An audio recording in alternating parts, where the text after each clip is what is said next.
I will demonstrate the general distraction of the wrist joint. So distraction के लिए basically जो हमारी radius है और अल्ना है, इनका जो डिस्टल एंड है उसको ग्रैब्स करना होता है, ठीक।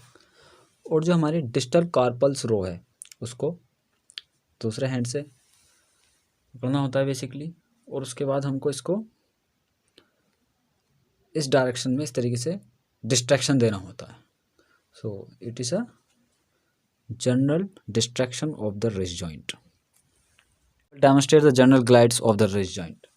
सो रिस्ट जॉइंट पर ग्लाइड देने के लिए सबसे पहले हमें उसकी सर्फेसिस का पता होना चाहिए, जैसे कि रेडियस और अल्ना है. यहाँ पर रेडियस और अल्ना, तो इनका जो डिस्टल सरफेस होता है वो हमारा कॉनकेव होता है, ठीक. और जो हमारी रेडियस होती है यहाँ पर ये 3 बोन्स से आर्टिकुलेट करती है, स्केफोइड, ल्यूनेट एंड ट्राइक्वेट्रम.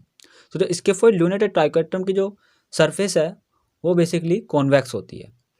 तो जो कॉनकेव सरफेस हो गई हमारी रेडियस और अल्ना की, और कॉन्वेक्स सरफेस हो गई हमारी स्केफोइड, ल्यूनेट एंड ट्राइक्वेट्रम की.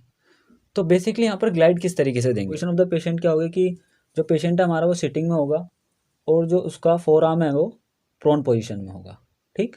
इसमें हमको क्या करना है कि बेसिकली जो इसका डिस्टल एंड है रेडियस और अल्ना का, वहाँ से हमको इसको होल्ड करना है, और जो डिस्टल कार्पल रो है वहाँ से दूसरे हैंड से होल्ड करना है, ठीक.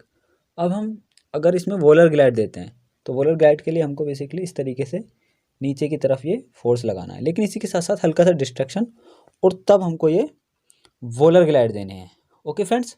सो गाइज इसके अंदर जो हम वोलर ग्लाइड देते हैं, तो इसके अंदर जो हम वोलर ग्लाइड देते हैं गाइज बेसिकली वो हम एक्सटेंशन को बढ़ाने के लिए देते हैं.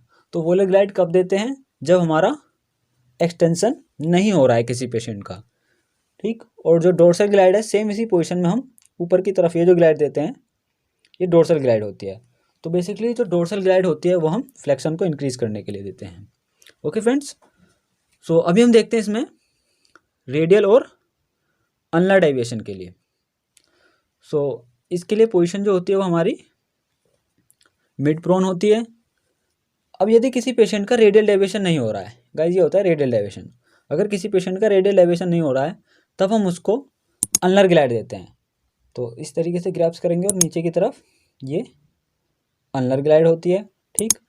और यदि किसी पेशेंट का अनलर डेविएशन नहीं हो रहा है, दिस इज अ अनलर डेविएशन, तब हम उसमें पेशेंट को रेडियल ग्लाइड देते हैं, ये इस डायरेक्शन में. So this is complete the general glides of the wrist joint.